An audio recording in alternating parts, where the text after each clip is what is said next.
Hey guys, and welcome back to Connor Reads. Today we're going to be covering the 6 authors that really got me addicted to reading.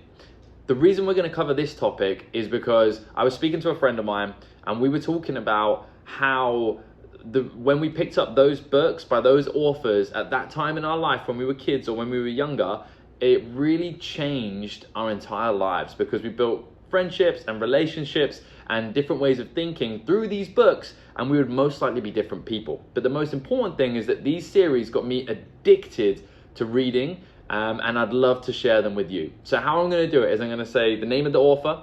A lot of these books actually are at my mum's house in England, so I don't have physical copies of them with me because they were from when I was much younger. So I'm going to flash the front cover, the title page, on screen. A few of them I do have here with me as well, so you will have a version of the front cover for each, and I'm going to explain when it came out, what I loved about the series, a brief synopsis, and I'm also going to go into how I think it changed my life.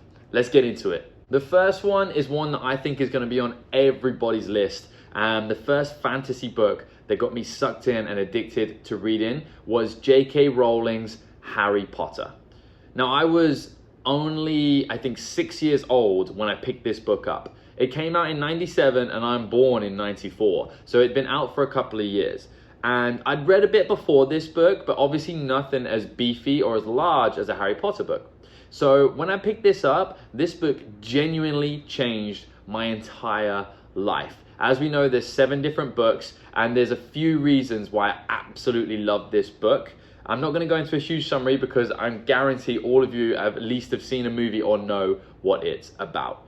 So what I loved about Harry Potter was, number one, I grew up with those characters. Harry, Ron, Hermione, all the characters and wizards from the school, Hogwarts, and everybody else. I grew up with those characters. I went through love, loss, growth. We went through heartbreaks. We went through deaths, we went through new lives, we went through all the different changes as a unit, and I grew up with those characters and alongside their stories as well. I think the magic was beautiful, and it really just opened my eyes to reading as a whole and fantasy as a whole as well. The way that Harry Potter and J.K. Rowling changed my life was it just opened up my life to reading fantasy, and it really gave me the idea that anything can happen at all. Like, I was young enough, I was 6 years old, so I was young enough to be waiting 5 years for my letter from Hogwarts to arrive. Obviously, eventually it didn't, which was absolutely heartbreaking, but I got to live that magic. And when you're so young, your imagination is wild anyway. And I think it really changed the lens and the perspective which I just looked at the entire world. And it just made me hungry to read more and more and more. And that became a lifelong obsession. The second book on my list is by Michelle Paver, who's another British author. Her series is called The Chronicles of Ancient Darkness, and the first book is Wolf Brother, which is going to be on screen right there. This book came out in 2004, and I haven't seen a lot of hype about this. It's definitely a young adult book, and I was 10 years old when I read the first one. And we follow a character called Torak. Now, Torak, in the opening scene, him and his father are being attacked by a wild bear. This bear is bigger than any bear has any right to be in the ancient world. From there, we follow Torak's adventure with this bear, against this bear, and multiple other antagonists, protagonists throughout the series, and it is all set thousands and thousands of years ago. Now, in my mind, it was an ancient Britain that it was set in. However, I'm not entirely sure. It could just be a fictional world. The things that I loved about this series, number one, there were so many chapters from animals' perspectives. Now, obviously the name of the book is Wolf Brother, so something that is large in this fantasy series is the relationship with humans, Mother Nature, and animals as a whole. And Michelle Paver, the author, has obviously done a huge amount of research to make sure that everything is very accurate. And although it is a fantasy novel, and a fantasy series, the fact that there's a ton of magic isn't the main focus. The focus is on the human's connection with the universe and the way of life and how everything is interconnected. The way that this series changed my life is I felt so wholesome while I was reading this series. I felt so in tune and connected with the earth. It made me want to go outside, which not many books do that. It made me want to hike. It made me want to interact with animals. It made me want to take care of the people around me. And it really made me just feel connected. Something that is funny about this series as well is whenever I sat down to read it, even as a kid, I would always have what I imagined to be like a wildlife lunch there as well. I'd have some bread with butter, I'd have a block of cheese, I'd have plain tomatoes, I'd have some ham, some chicken, and it would be all individualized on a plate, because in my head it was like me also camping out with him, struggling through the woods, trying to figure this thing out, and eating the similar way to they might have eaten in the past, which is strange, but I'll share that with you. My third fantasy series that got me addicted to reading is two series. So it's two different ones by the same author. And it is a third British author. Obviously, growing up in Britain made a big difference. So it's a man called DARREN SHAN. Now, the first series is simply called The Saga of DARREN SHAN. So DARREN SHAN is an author, and he put himself in this fantasy world as the main character. There's 12 books, and we follow DARREN SHAN and Steve, who are friends as kids, and they go to this circus. It's called Cirque du Freak, and at this circus, it's not any plain old circus where you have people juggling and some fire eaters. There is real magic and real things going on right here, and through one way or another, Darren becomes an apprentice to a vampire, Mr. Crepsley. And we follow over the next 12 books him and Steve and their story in the world of vampires and the Vampanese. The first thing that I loved about this series is the student and teacher relationship. So we have DARREN SHAN, we have Larton or Mr. Crepsley. This relationship is absolutely incredible. It's definitely a father-son relationship, and it was so wholesome. I loved it throughout the whole duration of the book. Another thing that I love about this book is it's set in the real world. So it's set in today's day and age, but it's like a sub-genre of people. So they exist in this real world, but most people don't know about them because it's very, very underground, which I thought was incredible. It definitely brought a different dynamic than high fantasy, which creates all of its own worlds and really breaks from the rules that we have here, because the rules are by and large followed in this series. I also fell in love with the characters from this book. The characters from this book aren't always perfect. There's betrayal, there's cowardice, and this is something that I think DARREN SHAN does amazingly in this series and the next series as well, is there's a touch of realism, but a coward can always change his stripes, or a tiger can change his stripes, and you can always redeem yourself later on. And I think there's a lot of great messages, especially for kids, in these books, or young adults as well. And the final thing was the length of the storylines. There's 12 books, and the storylines intertwine amazingly. There's a touch of destiny to these books, and if you've read them, you know that's a small pun as well. The way that I think this series changed my life was you look closer at people's stories. It's almost an autobiography, this book, obviously a fictional one, but it's almost an autobiography, this book. So it got me excited about people's stories, their development from like day one through to the end of their lives, and just following their stories as a whole as well. The second series by DARREN SHAN is, I believe it's called the Demonata series, and the first book is called Lord Loss, and that came out in 2005, and it's going to be on screen right here. The Demonata series follows a ton of characters. I believe there's 9 or 10 books, and we follow 3 main ones though. So we have Grubbs Grady, who is a teenager in current times, the current world. We also follow Beck, who I believe was also a teenager, but from a long time ago, thousands and thousands and thousands of years ago, when demons reigned free on the earth. And then we follow one more called Colonel Fleck, who is an outcast who sees shiny shapes and shiny lights throughout his whole life. And everything starts changing when he starts putting them together. Now, these books are spread across thousands of years. They're in the real world, but also in the demons universe as well, that certain people can travel to. And it really comes under a premise that most people can actually do magic if they just set their mind to it. And once they have been, exposed to it the first time. And essentially it's following the story of these 3 people, and there's something definitely brewing in the demon world. And I won't say any more than that. What I loved about this series was similar to what Darren Shan did in the other one. The characters are so lovable and so hateable and so relatable. He really puts in so many life lessons, and you can relate each character to somebody you know, because none of them are perfect. They all have faults, they all have issues, and that's not tried to be like erased over at any point in these books, which is strange for young adult books, I believe personally.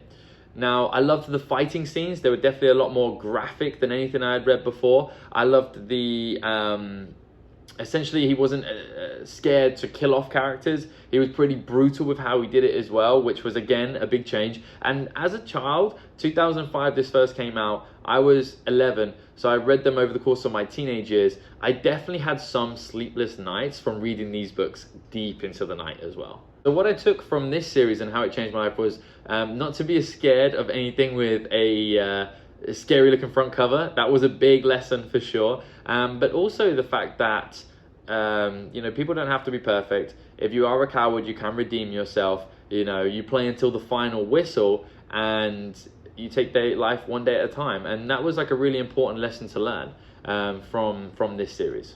The next author is also going to be a 2-series author, and he actually has a lot more than the 2 series I've just read, but it's going to be someone called CONN IGGULDEN. And this is the front cover of The Gates of Rome, which is one of the series that he wrote. And he also wrote another series called Conqueror that is based loosely on based very tightly on Genghis Khan's life. And this first one here that I showed you is based on Julius Caesar's life. And these books, what they do is that it's a beautiful mixture of fact, so based on these people's lives and the lives of the people around them, and fiction. So there are interwoven, you know, like storylines to keep you entertained and things that may have happened, but it would be impossible for historians to actually know. So it was an incredible read. I was given these books. Well, the first one I read was Wolf of the Plains, which is the Genghis Khan one, which actually came out after this first one. So I went back and read the Julius Caesar based ones. I was given it on Christmas Day by my nan, and I think that was in 2008, and I had finished the book by the end of the day, which isn't too tough if you're an avid reader, like I'm sure most of you are or want to be as well. What I loved about these books was I felt like I was getting an education.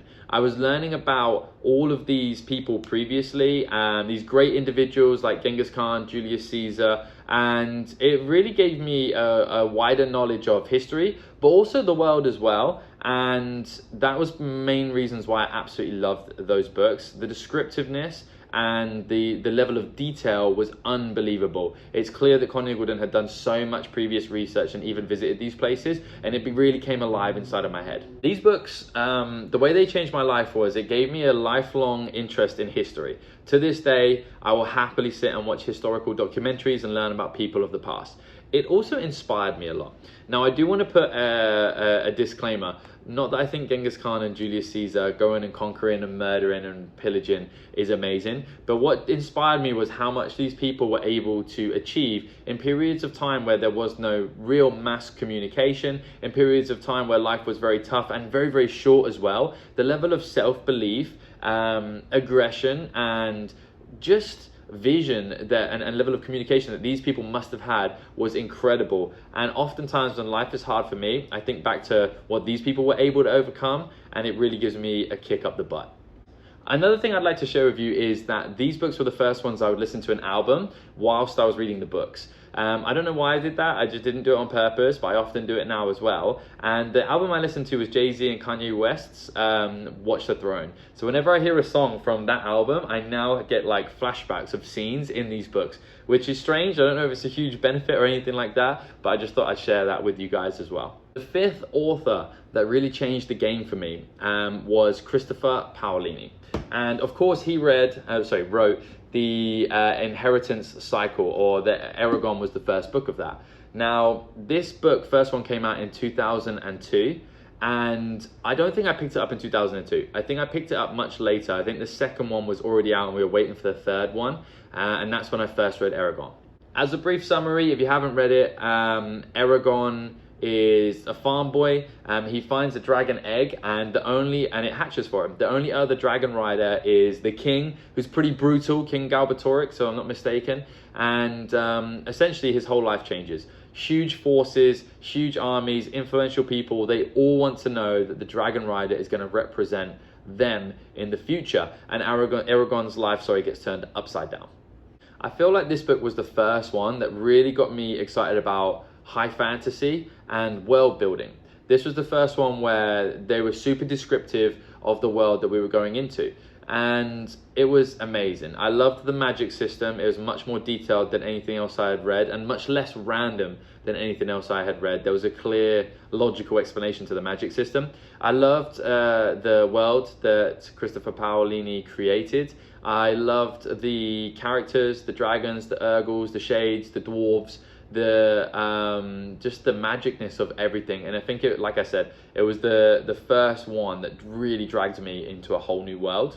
Another thing I loved about this was the development of the characters. We see Aragorn go from a farmhand to, you know, what he eventually becomes, and he becomes so much more powerful and so much wiser, and you really go on that journey with him as well. Alongside that, we do get a couple of different perspectives in this book, and this is one of the first books that I remember reading chapters from different perspectives and really enjoying it, because we would do several chapters in Aragorn, and then several chapters with Naswada, and then several chapters with Roran, and every time we got to the end of, you know, someone's sequence and we were about to start the other one, I was always upset. I was always like, no, I've got to stay with this story, it's so good, I don't want to swap to the other person. And then after a couple of pages of their story, I wouldn't want to swap to the next one again. And I think that's just a testament to Paolini's writing skills and ability. The reason why this book changed my life is I think it got me really, really hungry for more fantasy and more new worlds to delve into. And on a personal note as well, there were some tough times in life where I decided to reread this book, not because I thought it was going to help, but just because I needed a distraction. And there were a lot of scenes with Aragorn and one of his elders, let's say, without ruining anything, and it was really, really useful, and it really teaches you a lot about thinking and a way of looking at things, and that was just really useful as a life perspective as well. So my final author is going to be Brent Weeks. Brent Weeks doesn't necessarily do young adult fiction, and this was really my bridge into adult fantasy and adult fiction. And the one, I've got all three books in one book here, is the Night Angel trilogy. Now, this came out in 2008. And as a brief summary, we have Azoth, who is lonely, he lives on the streets, he's in a child gang, but that doesn't necessarily mean any protection. He is very, very weak, and he's just sick and tired of not being able to protect himself and impact the world around him. People are being murdered, there's much more sinister things going on in these streets as well, and he wants to be more like Durzo Blint. Now, Durzo Blint is the #1 wet boy in all of the universe, and Azoth essentially wants to learn how to be like him so he doesn't have to be worried anymore and he can be strong. But as we all know, as readers and anyone who's been alive, there's a price for everything. There was a lot that I liked about this book because these books are more aimed at adults, and what that meant is that it could explore grittier parts of just life than some of the other series that I've talked about previously. Not all of them, but most of them. The student and teacher dynamic was incredible. Again, one of my favorite student and teacher dynamics. I loved the dialogue in these books. The dialogue in these books actually remind me a lot of The Lies of Locke Lamora and that series as well. It's very witty, it was dry, they were constantly at each other's throats with the dialogue, which I loved. It made it so interesting to read.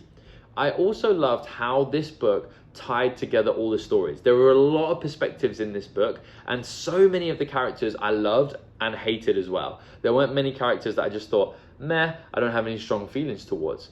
The way I think that this book changed my reading career or my life is it was my bridge into adult fantasy. It was my bridge into the world that I now live in with reading so often and so many books, and it really opened up for me to start reading people like Brandon Sanderson, start reading people like Robert Jordan, and obviously Tolkien, and really getting into the fantasy world. And that's it. Those are the 6 authors that got me completely hooked and addicted to reading fantasy especially. I would love to hear your comments.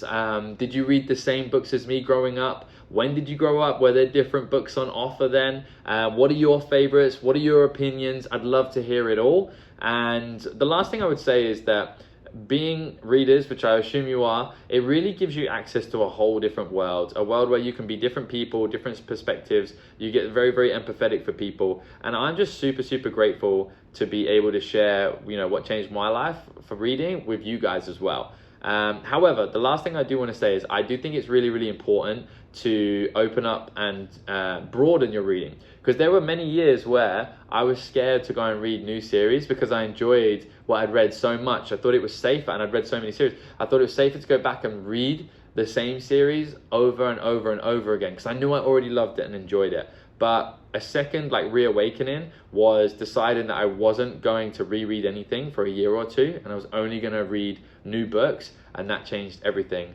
So there's a little word of advice for you guys. Other than that, I hope you really enjoyed the video. Again, I'd love to hear your comments. Have an amazing day.